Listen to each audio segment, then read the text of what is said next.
All right, good evening, everyone. I am Major Jason Redlin, and I am the new Chief of Safety. I've been here about 3 months. I like long walks on the beach, and yes, I do know that I look like I'm 12 years old. Enough about me. I'm going to talk a little bit about safety this evening. We're going to talk a little bit about bikes, mopeds, go-peds, skateboards, rollerblades, motor vehicles, and winter activities. Next slide. We all see our good friend the bear there. Anyone know what Mr. Bear is doing wrong here? He is not wearing a helmet, because it is mandatory to wear a helmet if you're riding a bike here on base. Also, if you see Mr. Bear riding around the base, let him know that the sidewalks are for pedestrians and the bike paths are for bikes. So if you're a pedestrian, make sure you are on the sidewalk. That is the part that is closer to the street. The bike paths are for the people on the bikes. That's the part that's farther away from the street and by the signs that say bike path. If you're gonna ride your bike at night, you need to have a white light on the front. You need to be wearing reflective gear, i.e. a reflective belt or retro-reflective material. That'd be something that's reflective all the way around. And you need a red rear reflector or light on the back. I prefer the light. It's better to see and be seen, because at night when you're on a bike, you're pretty much invisible unless you've got lights and you're reflective. And to be seen is the easiest way to be safe. Use hand signals and obey the traffic signs, i.e. the stop signs. So if you're riding your bike and you see a stop sign, go ahead and stop. Because if you're driving your car, you don't drive through a stop sign just because there's no crossing traffic. Please do the same on your bike so that you don't meet a car, because ultimately I'm pretty sure the car is going to win. Next slide, please. Go-peds and motor scooters, hot topic. There's a definition there: privately owned battery or fossil fuel powered self-balancing or similar standing human transportation device. No, I can't say that without looking, and yes, it is a mouthful. Easiest way to put it, if you're on it and you're balancing it, that's what we're talking about here. Next bullet may be a little bit misleading. Will not be operated on Incirlik Air Base. What we're talking about there is on the right, the go-peds. Those will not be operated on Incirlik Air Base anywhere, anytime on the base. On the left, you see a moped, scooter, whatever you want to call it. If you have motorcycle safety fund training and if you are wearing the proper PPE, yes, you can ride one of those. If you do not have motorcycle safety fund training and you are not wearing the proper PPE, no, you may not.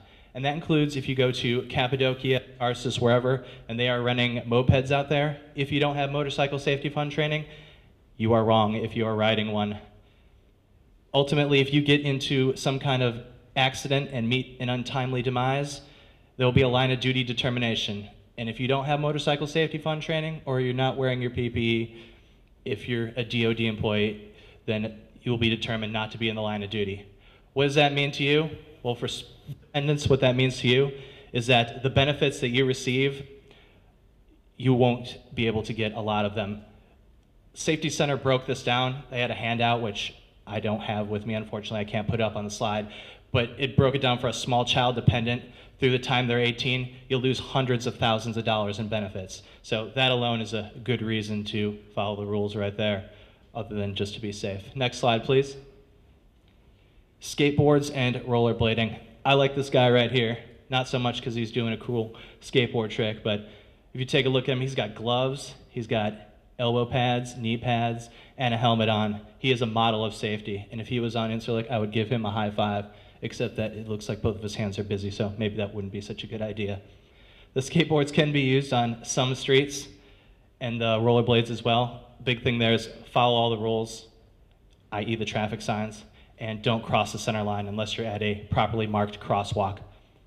They may also be used on the sidewalk with some exceptions. I have to look at this because there's too many. Skateboards not within 1 block of the bowling alley, library, rec center, BX, post office, or the commissary. And the rollerblades must use the bike path when available. Oh, another note about skateboard helmets. Do not use a bike helmet as a skateboard helmet. They are rated differently. Bike helmets are rated for 1 impact. So going back to bikes real quick, if you fall off your bike and crack your head, please get a new helmet. Now it's rated for 0 impacts. Skateboard helmets are rated for multiple impacts. Next slide, please. Winter activities. I'll be honest with you, when I go outside and I see the mountains with the snow on them, that is awesome. I love it. Makes me go, I want to go ski, sled, snowboard, go do all those fun activities. If you are going to do those activities, please use proper risk management. If you are new to skiing or you're not a very good skier, please don't exceed your capabilities and go on the steepest hill you can find. If you're getting cold, go inside and warm up. We don't want anyone to get hypothermia, frostbite, or anything like that. The bottom line is be safe. We need you to come back. Whether you're active duty, dependent, whatever, please be safe. We want you to come back. Which brings me to motor vehicles. You can now pull the pencils out of your eyes because I'm almost done. Big thing, drive safe, just drive. We all know on a DoD installation you can't use cell phones or text or anything of that nature. But once you go off base, how many people have been off base? Probably pretty much everyone. You've seen how the locals drive.